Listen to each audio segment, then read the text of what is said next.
this is, I guess, the big question. And I guess as a forewarning, I'm not a very big into philosophy. A lot of buddies I have are, and they don't really like Uh-huh. you. They don't really like your I guess various stances. They quite find it quite contradictory. And the big one especially was that you hold Christian values, but you claim to be like a Nietzsche, like Nietzschean, or at least like a interested in Nietzschean philosophy and his teachings and writings. Mhm. Yes, this is true. And in some ways, I acknowledge and embrace the contradictory aspect of my thinking. I guess in a broad sense, you could say that my philosophical project with my YouTube channel and everything is to bring together three different pillars that people typically think of as contradictory or as enemies to each other. And that is Christianity, specifically High Church Anglicanism, Nietzsche's philosophy, Mm-hmm. and liberal democracy. And already, anyone who knows anything about Nietzsche is freaking out because if there's two things Nietzsche hated, it's Christianity and liberal democracy. But I believe that some of the best ideas come from throwing together things that are opposites, throwing Mm-hmm. together the thesis and the antithesis, and then you create a synthesis because the ideas uh, clash and they enter into dialogue with each other, and it really brings more clarity to the issue, and you end up with something that's stronger than the inputs. And Mm-hmm. so at the end of the day, I'm not trying to say that Nietzsche would agree with me on everything. I definitely don't think he would. I get that. Um, Yeah. so in a sense, maybe I'm not Nietzschean, but as my friend the warrior philosopher said, the true Nietzschean cannot be a consistent Nietzschean because if you're just slavishly agreeing with everything that the master says, then you're not a free thinker. And if there's one thing that Nietzsche exhorted us to, it's to be light on our feet and to be dancing with our thoughts and to be playful. And so that's all I'm doing. I'm playing around with these different ideas, and I believe that the strongest aspects of the Western tradition come from liberal democracy, which I believe is a deeply organic and rooted European phenomenon. And we can talk about that more. We could All dive right. into any of these details as much as you want to, Of but course. just to lay out the big picture, I think from that, and then from Christianity, and then from what Nietzsche brings to the table in terms of ressentiment and this biological evolutionary analysis of society and art and culture. So to backtrack a little bit, what do you mean by inconsistent? Like, because I feel like when you said inconsistent, I think you meant to use a different word. But do you mean, so is someone who I guess is unprincipled in or neurotic in their worldview? Is that I guess fine under Nietzsche's understanding of the world? Or yeah. Okay, so for Nietzsche, first of all, I think he would say logical consistency is a little bit autistic, right? Because Mm-hmm. some people focus so much on making sure every part of their everything they believe fits into this perfect, tidy, neat little philosophical system. And what Nietzsche says about truth, broadly speaking, is that it's well, truth is a woman, he says, and Oh. philosophers have not been known to have great luck with women. Mm-hmm. And I think what he means by this, in part, is that the real world is messy and complex and infinitely fractal. And every frame narrative that we impose on this world is inevitably oversimplifying and leaving things out. I mean, this is why Nietzsche is considered the first postmodernist, right? Because in the modernist framework, it's not good to have contradictions in your philosophy. Mm-hmm. But if there's something that seems like a contradiction, that doesn't necessarily mean you're wrong. It might just mean that you're getting at two different aspects of the truth that other people are too dogmatically focused on one worldview or another. So, someone who is very dogmatically Nietzschean is probably missing out on some of the very valuable insights that Christianity brings to the table. And someone who's very dogmatically Christian is missing out on what Nietzsche or other atheistic philosophers who are very critical of philosophy, of Christianity, they're likely to just throw out everything they say instead of searching for where there is value in whatever system. So kind of like how the what words? So kind of like how the ancient Chinese treated at least Taoism with Confucianism, where they thought that those two philosophies could be intermingled. Yes. Well, exactly. I mean, synthesism is like a time honored human tradition, especially when it comes to religion. Like, there's nothing we love more than blending together different systems of thought. And I mean, like Christianity itself blends together, the prophets of the Old Testament with some aspects of Greek mysticism, with the Logos from Heraclitus. Hmm. And you're also in later traditions bringing in Aristotle, although I personally think that was a mistake. But point being, Christianity is deeply syncretic, and I'm just saying, hey, let's also bring in Nietzsche to the mix and see what we can cook up. And because I think that that's where you find uh, beauty, and like almost all high culture comes from synthesizing things that people would not expect. Hmm. Not really on the docket, but what I guess in particular this that caught my interest. What in particular do you have issue with Aristotelian thought? Like obviously he was if I remember correctly, he does have some very egalitarian positions, correct? Well, that's a big question. So, I am not an expert on Aristotle, obviously, or on any of this stuff, but my perspective is that his metaphysics involve this idea of substance and accidents. So, the substance of a thing is, cupness, whereas an accident of that cup might be red. And Hmm. so it creates this whole philosophical framework, which, like, I think the argument over whether it's true or not is probably for another podcast, but suffice it to say, I don't think it's real. And it has infiltrated Christianity in terms of things like the Trinity, Hmm. where there's this idea that what the Trinity means is that you have three persons and one essence.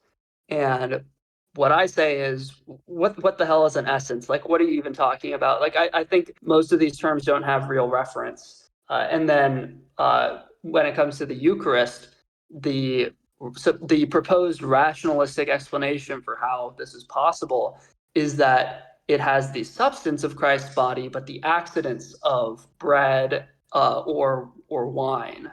Hmm. And I think that this is basically superimposing a philosophical system that was always way too simplistic onto theology. And I think it's wrong.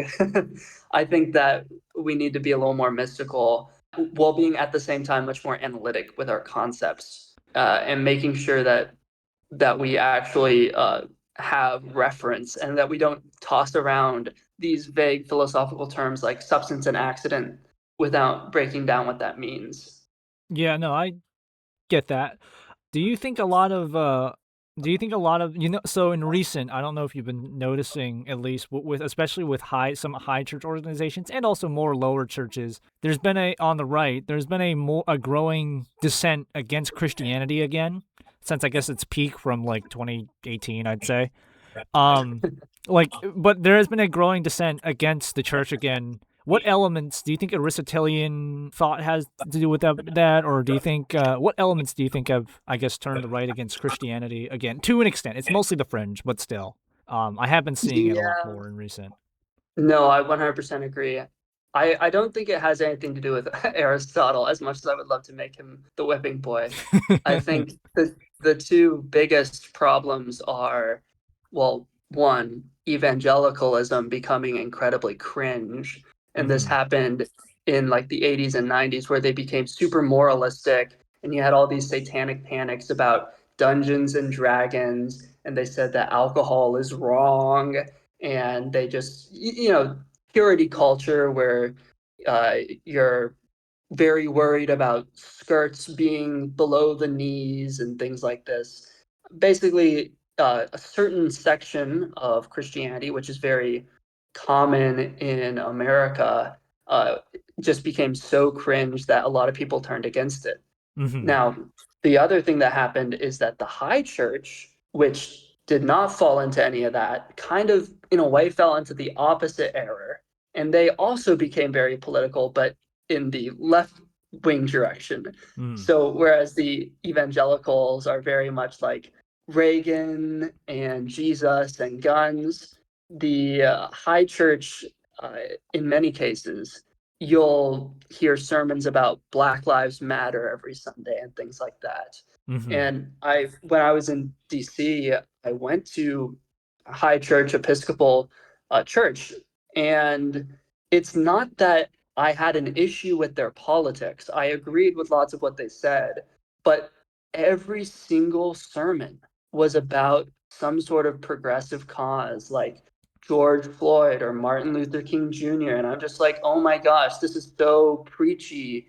And Mm-hmm. it's church, so you would expect it to be preachy in a sense, but what people mean when they say that is nagging, right?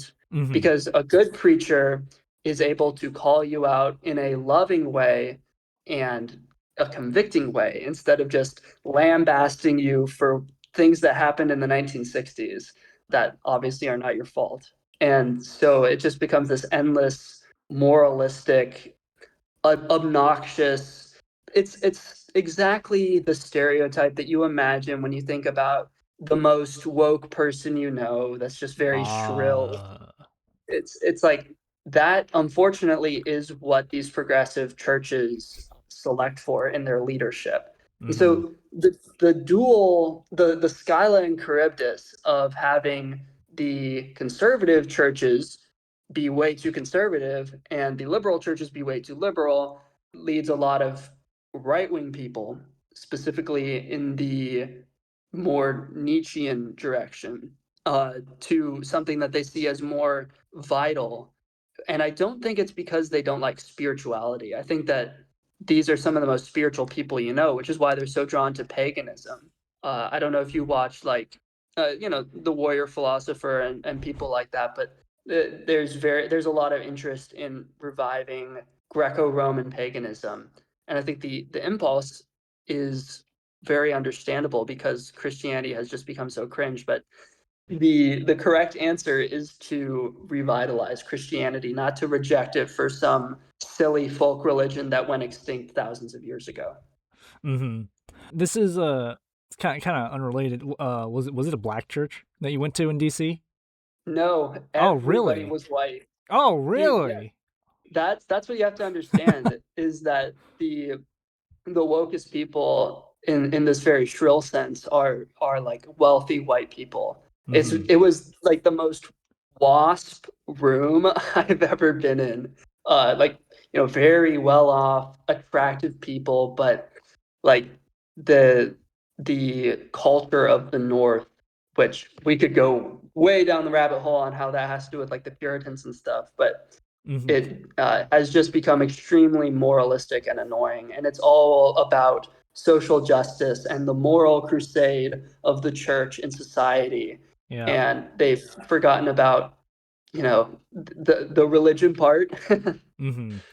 Yeah, no, so and I guess this kind of ties in back to the main subject, but do you think this is degradation or humiliation, political humiliation of the church from both sides of the aisle? Do you think this is a part of the nihilism aspect of Nietzsche's philosophy of as time continues, the power of theology in general just withers, or I guess gets corrupted in this sense for as tools for politics? So I would object to calling Nietzsche a nihilist. I think that he was a moral non-realist, but Mm-hmm. I don't think he was a nihilist. I think that his whole project is about instilling life with vigor and purpose. But to what you're actually trying to get at, I do think that there's some truth to what Nietzsche says. I mean, his overall critique of Christianity is like it's a slave religion for losers. It's all about weakness and submission. and it's inevitably just going to become egalitarianism and pacifism and the rule of the lowest types of human beings. And I don't think he's correct. I don't think that's inevitable. Hmm. But there is an there is a certain tendency towards pacifism and egalitarianism within Christianity. Hmm. The problem is that in real Christianity, that's balanced out by an equal focus on meritocracy and excellence and conquest. And there's what Christianity has historically done very well is to hold things in balance, because two things can be true at once. It is true that you should be kind to widows and orphans. It is true that you should not abuse slaves. It is true that slavery is bad. Hmm. But at the same time, it's true that some people are smarter than others. It's true that some people are more talented than others. And it's true that those folks should, broadly speaking, be the ones in charge. And so Christianity has, in its historic form, been able to balance hierarchy with kindness and humanitarianism. And those things aren't contradictory. It's just that the universe is complicated Hmm. and you can't just choose one principle or another. There's a really good G.K. Chesterton quote where he says that people who hate Christianity hate it for completely opposite reasons. So the pacifists hate Christianity for being too warlike and for causing the Heckin' Crusades. Yeah. And then the fascists hate Christianity for being too pacifist and for turning men into sheep and monks who refuse to pick up the sword and just roll over. And he goes on with examples where people who believe opposite things will both hate Christianity. And what that Hmm. shows is actually that Christianity just strikes the golden balance. And so the things that Nietzsche points out in Christianity are real, but they're actually balanced out. And what's happened in the modern church is just that the balance has been removed. But that's not because of Uh, Christianity, that's because of deeper illnesses in society. do you think with Nietzsche's, I guess, criticisms of the church, do you think he was a little too extreme with the anti? Like, I'm very anti-egalitarian. I can see myself as very anti-egalitarian. I'm not a big fan of equality as an idea in general. But do you think Nietzsche was too extreme with his stances on that? And what about Evola as well? I think that'd be. Do you think Evola was Oh, too extreme? well, Avola criticized fascism from the right. So I think he was pretty dang extreme. I'm not extremely well versed on Avola, so I will just add that caveat out the gate. But I do think that both Nietzsche and Evola take the true fact that some people are biologically superior, which is not a racist thing, it's not a Mm-hmm. prejudice thing, it's just a scientific fact. Some people have higher IQ, some people are more talented, some people are more friendly, et cetera, et cetera, et cetera. On every metric, there really are people who are, you know, who contribute more to society. We can put it that way. Mm-hmm. And there are people who are pedophiles and morons, and those people are worse. Those Mm-hmm. people are inferior in a real sense, and it's not. And we shouldn't be embarrassed to say that. So, yes, I agree. Egalitarianism is dumb when it tries to deny differences between human beings.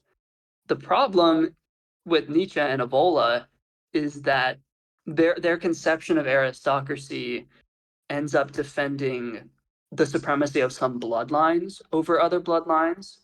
Mm-hmm. And I think that's a mistake because a talented, your father could be the most brilliant person in the world. That doesn't necessarily mean you will be. You'll probably be smarter than average, but you're there's a concept in intelligence research called regression to the mean. Basically, extremely intelligent people will rarely have extremely intelligent children. The bloodline tends to move back towards just the median for society. And so when you have hereditary aristocracy, the bloodlines just decay over time, and you end up being ruled by people who are relatively incompetent. And so Mm-hmm. if you actually reject egalitarianism and you understand the fact that some people are smarter than others and more virtuous than others and have more strength of character than others, then what you want is some form of meritocracy where the best can rise to the top. And that requires things that might look egalitarian, like equality of opportunity. I know that's a buzzword, but it's true. You need to give people access. You need to give people a hand up, not a handout, right? Mm-hmm. You need to give people the conditions in society that will help them improve themselves, and that means things like education, healthcare, etc. And having this, having slavery, for instance, which I believe both Evola and Nietzsche defend, Mm-hmm. having a caste system that is just going to lead to people being trapped at the bottom of society, and that's bad for everyone. Mm-hmm.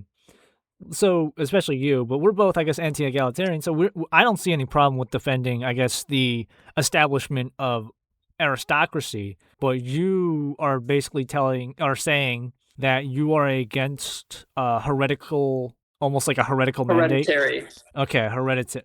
So what do you say should be in place? Basically, media. What's the word? Medi. Fuck. Meritocracy. Meritocracy. Yeah, I don't know why I was. Oh yeah. uh, So yeah, would yeah, you that's say? exactly that's exactly what I want. I want meritocracy, and the debate, of course, because most people are going to say that they want the best people in charge. Like, Mm-hmm. so it's kind of a cop out to say, "Oh, I like meritocracy." The debate is what system is meritocratic, and I have made a very long video, which is not released yet, Oh where I really? explain why. Yeah, well, I have my videos scheduled like a year in advance. Oh what the? So, Whoa. Okay. so which sometimes leads to me changing my mind a little bit before they come out, but Mm-hmm. it's whatever. Point being, this video will explain why I think that for all its flaws, liberal democracy is the most meritocratic system possible. Now, you can make a very good argument that there should be a lot more limits on who's allowed to vote. I Mm-hmm. think that basic citizenship tests make all the sense in the world. I think that maybe even a certain level of wealth requirement would make sense, just because wealth does correlate very, very strongly with IQ. The problem is that if you set the wealth requirement too high, then you just get oligarchy, where the people at the top vote for unfair policies to perpetuate their own wealth, like what happened in Rhodesia, for instance. Mm-hmm. So what you really want is middle class people to be the ones voting, in my opinion, because I think that strikes the golden mean between people who are just frankly dumb, or people who don't have their crap together, uh, and then people who are way too ambitious and care way too much about status and money. Mm-hmm. And this, by the way, is what Aristotle said. So kudos to him. He says that we should have a polity ruled by the middle class because the poor are too unintelligent and the rich are too ambitious. And Mm-hmm. I think, in broad, as a very broad generalization, that's true. So what about countries with very or pre-industrial countries? Just think of that. Countries that had a very weak middle class or just not a very large one in general. What about the like so So, a like, what country would be an example of a country like that? well probably pre what's the term? Black Plague Europe, I guess an epidemic. Pre-epidemic Europe from the Middle Ages of Europe and where there was a large underclass or actually India right now. Yeah. Well, okay. India is more complicated. I don't know too much about how their class structure works now. I can tell you about the caste system, but Mhm. so I think that when you're talking about a pre-industrial society, the reason that there was no middle class is because of the hereditary aristocracy. And Mhm. you had this system where, one family was in charge of the government. They were the ones who got to decide the taxes, And in return, they had to be the ones to go to war first, right? The aristocrats were the first into battle. Mm-hmm. Very good, very fair. The problem is that you create a system where the peasants have no reason to try to rise through society because the best they can hope for is just to be slightly more well-off peasants. Mm-hmm. They're so if you look at the habits of medieval peasants, they didn't work very much. They spent most of their time just kind of goofing off, telling stories, whatever. And I will absolutely not deny that there's some charm to that. And as I say all the time, I think it's ambiguous whether the Industrial Revolution was a mistake or not. Mm-hmm. But you do create a system where the best don't rise to the top, and you just have the vast majority of people living as peasants, and then this arbitrary family of aristocrats that's in charge. So, if you move towards an economy more like Renaissance Italy, Mm-hmm. where you have extreme class mobility, and you have people like Machiavelli who just come out of nowhere, and next thing you know, they're ruling Florence, and then next thing you know, they're banished from Florence. In a system like that, you develop a middle class very quickly because it is just how humans naturally are. There's going to be a very small group of people who are really, really ambitious and care a little bit too much about money, and they get super duper rich. And in the middle class, most people are smart enough to get by, but also smart enough to know that there's more important things than money. And I'm very proud to be middle class. I think that's the creation of a large middle class is one of the greatest achievements in human history. Yeah, I Uh, agree with that. Yeah. and yeah, I mean, I could go on all day about the middle class culture and how great it is, but I don't want to steal all JJ McCullough's content. So, but yeah, so ideally, I think every country in the world would be run by liberal democracy, even if maybe that takes a more pre-industrial form, which I'm very open to. So this is me entirely guessing, but I'd assume that probably for you, a utopia would probably be like a pre-Jacksonian United States, or is that too aristocratic? Because Jackson Well, got popular because he was a populist. That's how he rose to he power. did. He 100% did. I mean, that's undeniable, and I'm not a fan of Jackson. Mm-hmm. I I mean, could there's obviously the surmise. Trail Yeah. of Tears, but there's also his populism, and very much appealing to this the idea of the common man, which can be very dangerous. But he was reacting against a very real problem, which was the spoils system, Mm-hmm. in which well-connected people in Boston and Philadelphia would get elected into office and then give positions to all their friends. And it didn't matter if their friends were qualified at all. It was blatant corruption. You helped my campaign, so therefore you're going to become tariff collector of New York City or something like that.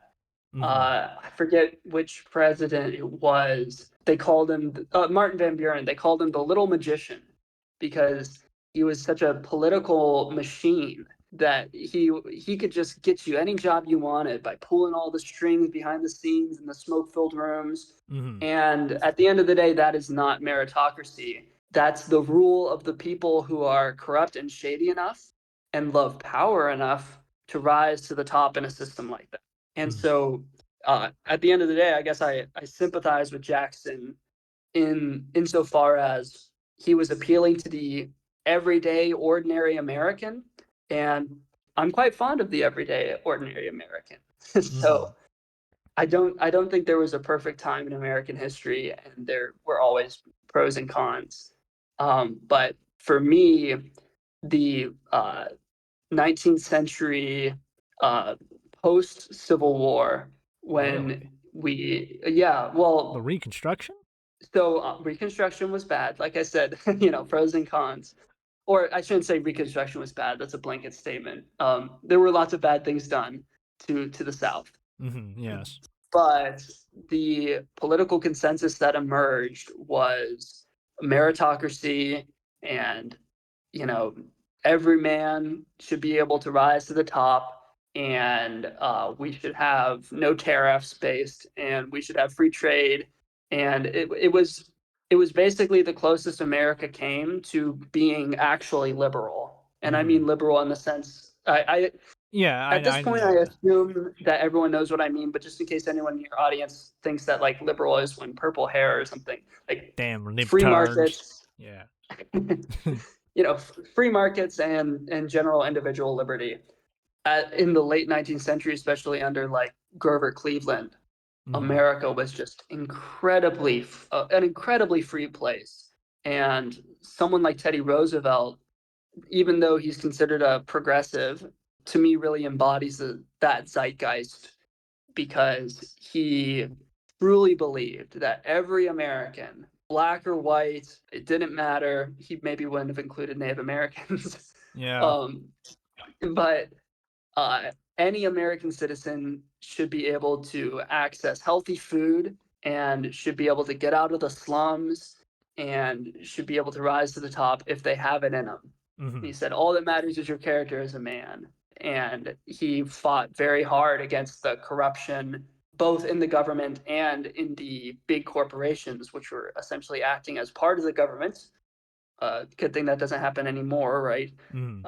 And so that's sort of the ideal that I think America should strive for. And that to me was when America was living up to itself the most. Mm-hmm. Because this was, mind you, this is pre lots of the segregation and stuff that we saw in the 20th century. Yep. The South definitely had a lot of racism, but it was not institutionalized like it was later. Mm-hmm.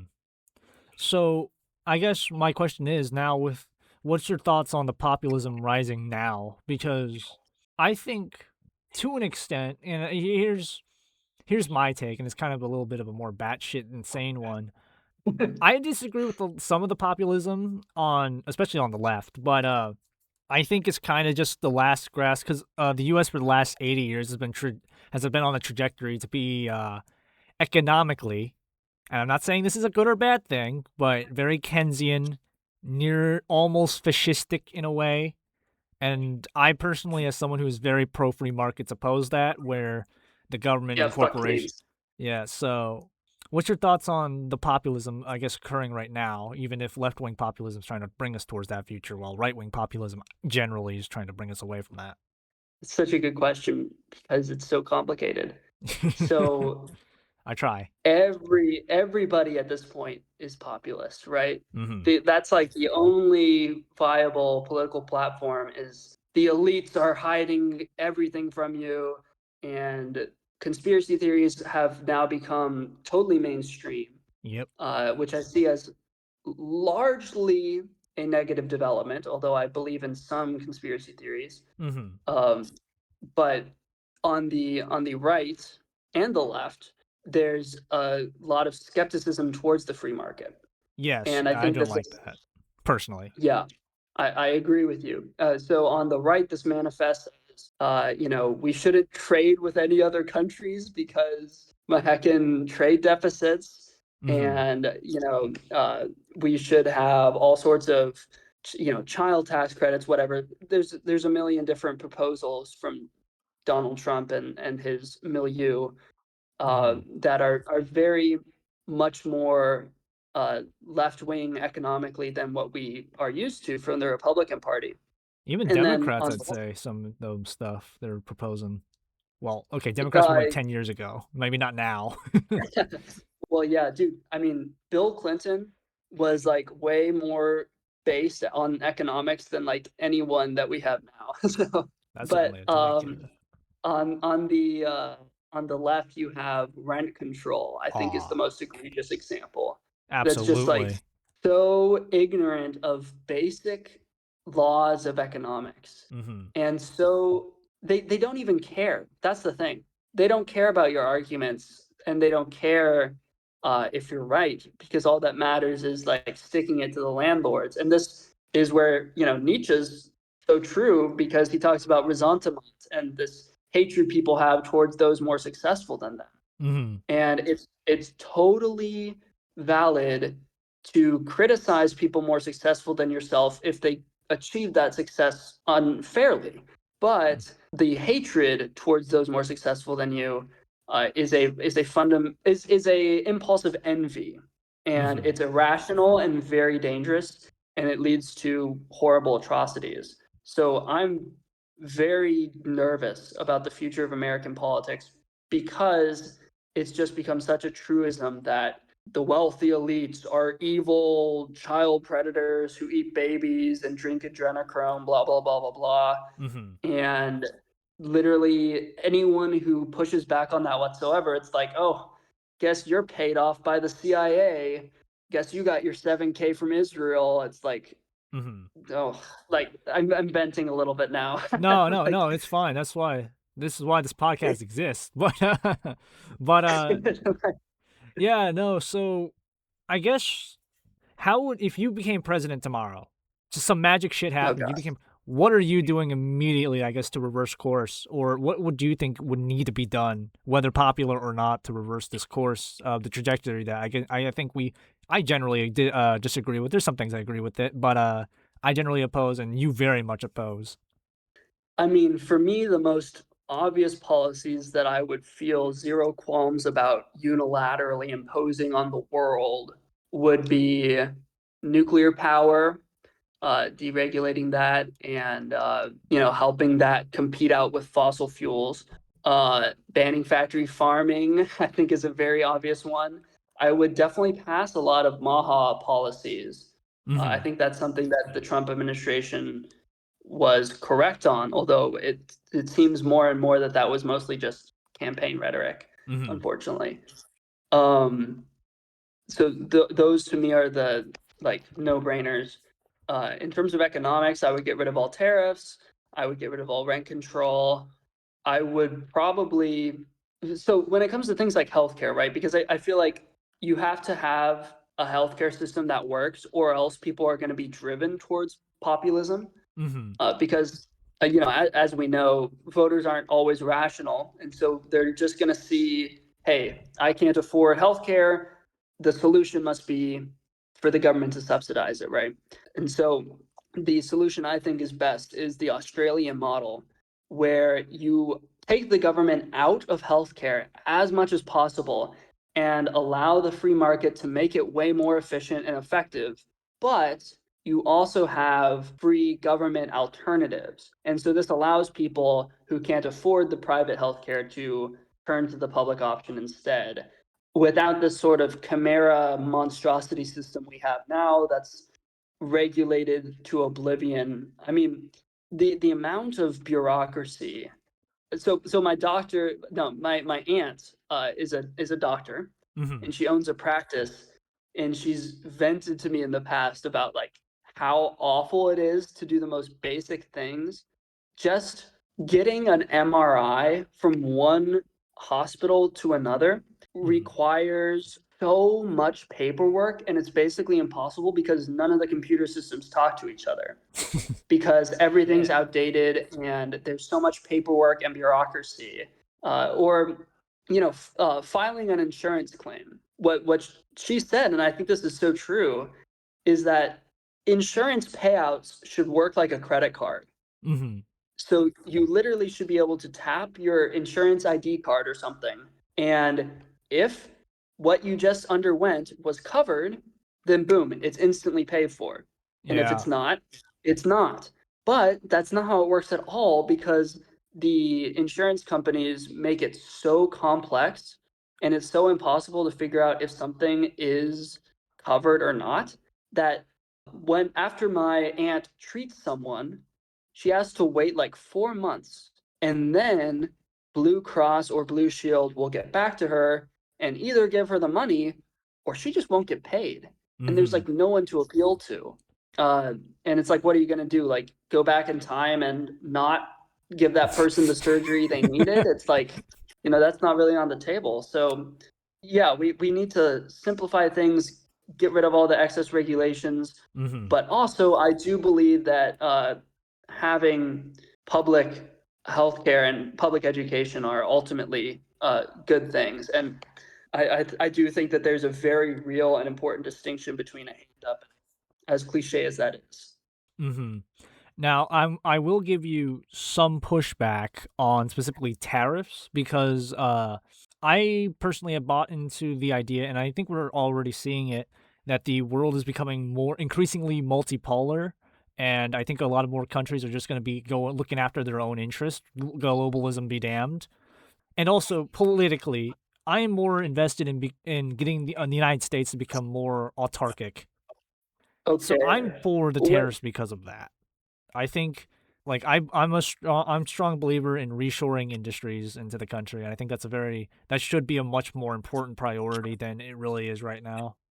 Okay. I mean, you're free to think that. I completely disagree, but Hmm. I'm curious to hear your reasoning. Well, like I said, so especially because we're heavily reliant. Well, not really anymore, but actually, no, we are kind of. China, obviously, China's a very hostile state towards the United States and our interests. Of course, with India now and Vietnam, not really. But also with India, I think, especially considering historically American-Indian relationships, since India has become an independent country, I do not think they are a trustworthy country to be importing or exporting really anything from. But yeah, no, it's just I think, and especially because I'm a big guy when it comes to the national deficit and whatnot. So I think reshoring is a very important thing, and I think a lot of populism has also risen because of the failure of tertiary sector jobs to adequately replace the stability of secondary tier jobs such as heavy manufacturing. Hmm. So a couple things on this. If the concern is that China or India will go to war with us, I think that's valid. I think that there's I agree with strategic tariffs, right? So like Hmm. America should build its own battleships, for instance. Yes. In the event of a war, we should be able to produce the things we need, which is why, as much as it pains me to say this, I can even see the argument for agriculture subsidies. Hmm. But I don't think that having tariffs on things like ordinary consumer goods that you could do without. Hmm. If it's not something that would be absolutely necessary during a war, putting a tariff on it only hurts us, Yeah. right? Because a tariff doesn't hurt the other country. Almost all the costs go on to the consumer, Hmm. and that makes our economy worse off, which, guess what? Having a worse off economy means you'll do more poorly in a war. Not to Hmm. mention, it's just bad for its own sake. Yeah. Because we want people to be living healthy, prosperous lives. We want people to have leisure and free time to pursue culture. I mean, I think this is one of the horrors of what's happening to Gen Z is they feel like they don't have any free time, right? And Hmm. so they feel like they don't have time to live their lives. And so, for that reason, I think we should pursue prosperity, and taxes of any kind, including tariffs, go against that goal. And Hmm. lastly, I'll just say, and then I'll let you respond, because I know this is a big topic, but Mises famously said that. Oh wait, no, it was before Mises. It was Bastiat, I think, said that if goods don't cross borders, then soldiers will, Hmm. meaning that if a country doesn't trade with another country, the odds of them going to war with each other increase drastically. And we've conducted empirical research on this, and it's true. There's the adage that democracies don't go to war with each other, and that's broadly true. But the effect is so much bigger when it comes to countries that trade with each other. That is one of the best ways to avoid war, is Hmm. because you see each other as assets instead of rivals, and you realize that cooperating is better for both people in the long run. Hmm. And you realize that, okay, so let's say I'm China. If I decide to bomb America, my number one trading partner, my economy is going to tank. I'm not going to be able to get most of the things I want anymore. My people are going to be really unhappy. It's going to be super expensive. It's like, why bother when we could just keep making each other wealthier through mutually beneficial trade? Well, I And don't think in the modern day, and I think this is a false, what do I say? A false narrative that is grown. I wouldn't, not as an insult, but there's this false perception. That's the word I'm looking for. There's this false perception that increasingly nowadays that war is always economic. I don't think. Well, there's always an economic component to it, but I don't that the but economics being the pure motivating factor. China has been interested, and I'll give you an example. China has been interested in taking Taiwan for decades now for ideological, for historical, and for manufacturing reasons because Taiwan has all our semiconductors, but also, and I feel like because you said consumer goods, oh, that's fine being manufactured elsewhere, just being imported. But I'm talking right now through a microphone and a computer specifically that has lithium components and hardware components that were probably manufactured in China. And if you have an iPhone, all of your hardware components were manufactured by Foxconn, which is a Chinese corporation with deep ties with the CCP and stuff like that, right? And so I feel there's major national security risk even by just sending like a car manufacturing company to Mexico, like Ford or whatnot, right?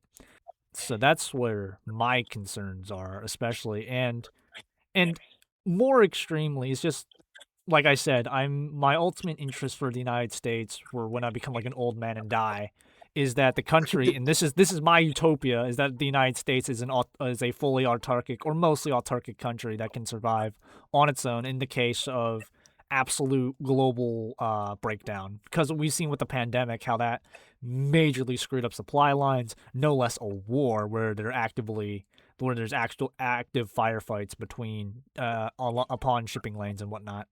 Okay, so I was 100% with you until like the last couple sentences. So let me Mm-hmm. say I totally agree. Wars are not fought for primarily economic reasons.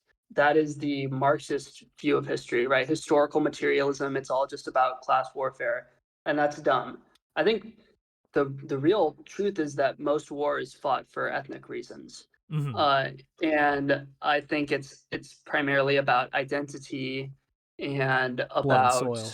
yeah, dude, it's totally about blood and soil. And I do think that people don't wage wars for primarily economic reasons, but economic reasons can dissuade them from pursuing war, because at the end of the day, if given the choice between dying in poverty for the sake of conquering Taiwan or just keeping living their lives with their families and having a roof over their heads and being able to live a full happy life. I think most Chinese people choose the latter. And I think most people in general are fundamentally selfish and they do care about these ideals. But when rubber meets the road, it's people do care about their own comfort and livelihood and not being blown up, which is also part of the reason, as I said, that democracies are much less likely to go to war with each other because the people who would actually be on the ground getting shot at vote against wars. Mm-hmm. And I mean, you don't have to take my word for it. There's pretty well established research that free trade. I can try to find it later and send it to you if you would like. But Oh free no, that's trade, fine. That's fine. I'll take your word. it, it, it, it decreases the odds that countries will go to war with each other. Mm-hmm. That's just a fact. Yeah, no, that's Um, absolutely understandable.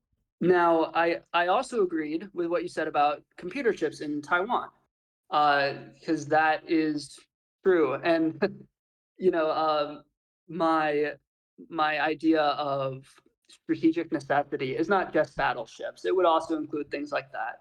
And if that was the argument that Trump was making, then I would be like, okay, so true, King. Mm-hmm. But that's not what he's doing. He's imposing wacky tariffs all across the board, completely unpredictable. And it seems to be this idea that tariffs are just good in themselves because of autarky or because of making other countries pay their fair share or because of getting revenge on Europe for being gay or something like that. And I think that's dumb. Mm-hmm. If you know, so something you said at the end, you said your dream is for America to be able to survive on its own. Yes. And I agree. I think that means that battleships, food, guns, basic necessities, energy, which is why we need nuclear power. Definitely. Yep. These things need to be produced domestically. Not exclusively domestically, but we need to have enough here that we could ramp up production if we needed to, Hmm. in case of a war with the entire world or something. But I definitely don't think that you can take that to say that we should just have tariffs across the board or that we should just be an autarky across the board. I think that that just would make America poorer. That would make our lives worse, and there's no reason to do that, strategically speaking. The strategic interest is for us to form trade relationships with as many countries as possible, and because that cultivates goodwill, and also because it makes us better off. Hmm. And if it happens to make them better off too, so much the better, because that's, as you know, that's how markets work, mutually beneficial. Hmm. So no, and that's entirely understandable. But to roll back the conversation a little bit, you said something that I guess was kind of interesting. So when you say that the people who vote against fight out in a war, vote against it, right? Do you, as a Mhm. classical liberal, do you actually believe in the idea of like the will of the people? Because well, because and I say this because you are a Nietzschean, you're anti-egalitarian, but you also have liberalistic and Christian values. So, and I Yeah. know I Okay. know So Nietzsche said that ideological consistency is gay, but okay, so yeah, so this is the main subject here. Is how can you, Arthur, you fool, how can you believe that Nietzsche is cool and also believe in democracy? And so let me try to break down what I like about Nietzsche. For me, the core of Nietzsche's thought is twofold: his aesthetics and his evolutionary analysis of morality. uh, And in the aesthetic realm, and I don't want to uh, get too into the weeds here. In the aesthetic realm, he talks about how there's the Dionysian and the Apollonian. Have you heard of these concepts? I only know them because of that one shit post about SpongeBob. I'm not familiar with that work of culture. I'll have to send it to you after the podcast. But um, could you explain them to me, please? Thank you. For sure. So Dionysian is, the god Dionysus. This revelry and wine and drunkenness and chaos and frolic. It's the principle of chaos and instinct and vitality. Whereas Apollo is light and order and reason and rationality. And for Nietzsche, good art takes the wild molten magma of Dionysus and pours it into the order of Apollo. And he says that good civilizations follow the same mold. So a good, healthy civilization has a wild side to it. Hmm. You don't want to be the Puritans, right? Where sex is bad, drinking is bad, no fun allowed. You want to be able to let loose, to go a little crazy, to frolic in the meadows in this very pagan way. But you also don't want to go completely into that direction. You also want to have order and law and things like this. And okay, so put a pin in that. That's his aesthetics. And then Nietzsche's ethics is this idea that morality is fundamentally subjective. There is no real referent for moral laws. They don't exist in some sort of abstract Platonic world. Rather, your moral code is just what you consider important. Hmm. So he uses the example of a sheep. What will a sheep consider to be good and righteous? Well, following the herd and peacefully eating grass and going where the other sheep go, whereas a wolf will consider it good and righteous to be fast and strong and cunning and devour as many sheep as possible. Hmm. So for Nietzsche, the moral beliefs that people have are a form of involuntary autobiography. So for instance, if you meet someone who's very, very egalitarian and who really, really hates any form of hierarchy, who hates anyone wealthier than them, who hates anyone more attractive than them, who hates anyone more successful than them, they've told you a lot more about themselves than about society. Hmm. and they are probably someone who's very weak and pathetic. It's just the truth. Sorry, I found that And so funny. this ties into uh, Ted Kaczynski's critique of leftist psychology. He says that a lot of leftists don't actually care about the working class. They're just jealous. They Hmm. just hate the rich. George Orwell said the exact same thing. He said a lot of socialists in Britain care more about sticking it to the rich than about lifting up the poor. Hmm. And that's so true. So to me, those are Nietzsche's core ideas. This idea of ressentiment and envy, this idea that you need chaos and order in balance, this idea that everyone is part of a biological and evolutionary hierarchy, that we are animals, not just rational spirits. All of that is very important. Also, his critique of free will, but that's a much bigger conversation. Hmm. Um, so that's what I think is essential. Now, as I said earlier, I don't think that aristocracy actually is conducive to those ends. I don't think that aristocracy gives you uh, talented leaders. I think Hmm. that having a system where anyone can make it based on how likable and how talented and how intelligent and how hardworking they are is how you create a healthy organic society. That's how you take advantage of the evolutionary and biological differences between people and use it to everyone's advantage. So the liberal part of liberal democracy refers to capitalism, basically, to put Hmm. it in layman's terms, right? Free Yeah. markets.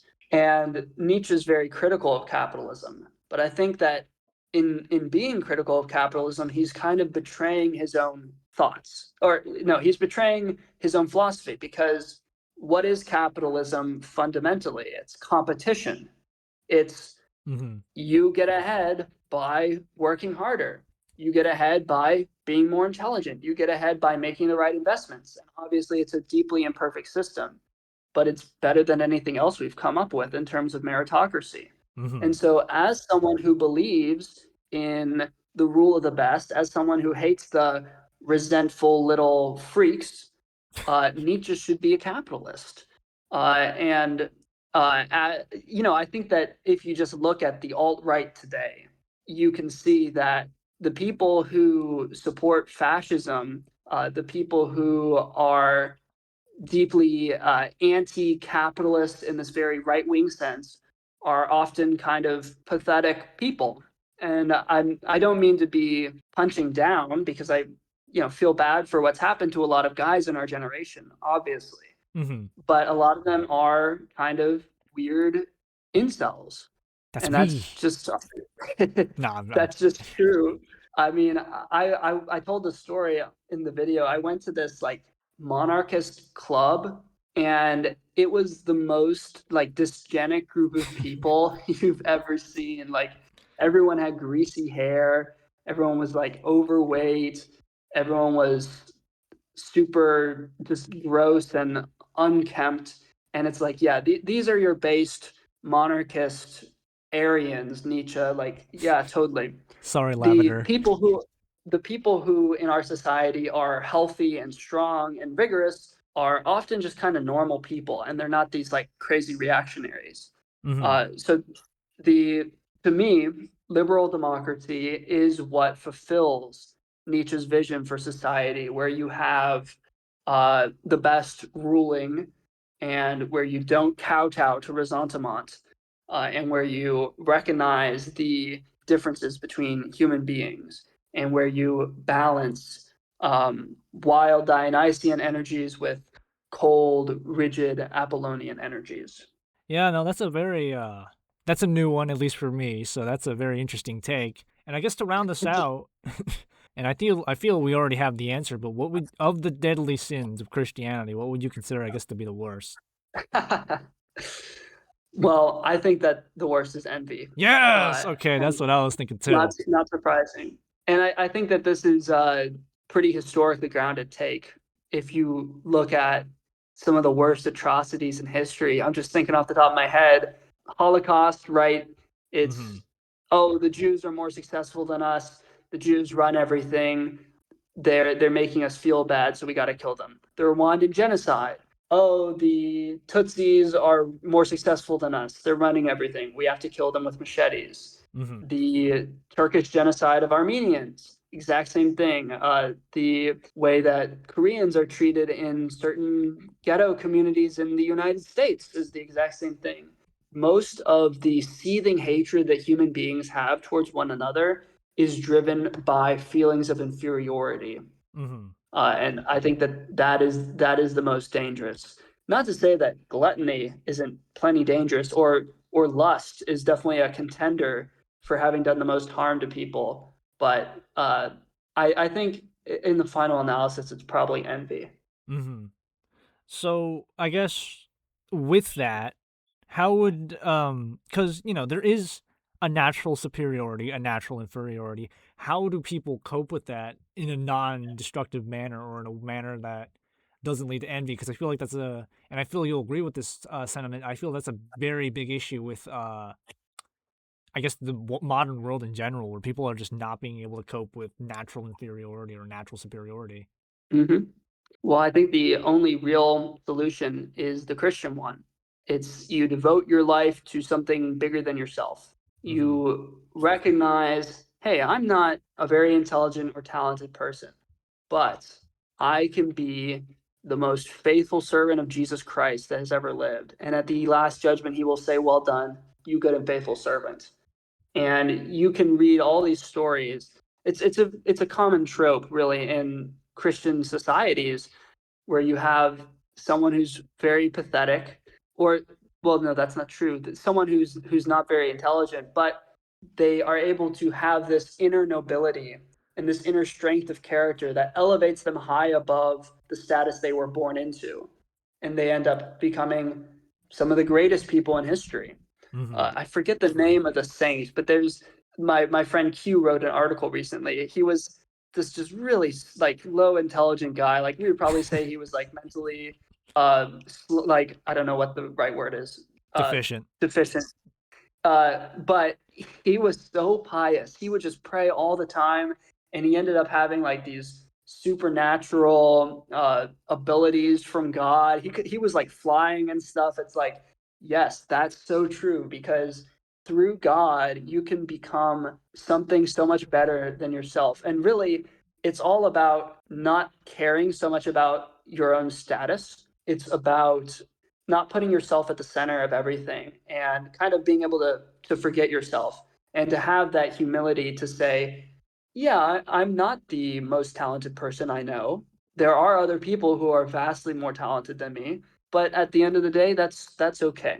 Hmm. That is the Christian solution, and I think that's exactly where Nietzsche needs some Christian tradition to kind of even out the rough edges. Because if you don't believe in God or anything, and you read Nietzsche, and you know that you're low on the hierarchy of lobsters, what are you supposed to do?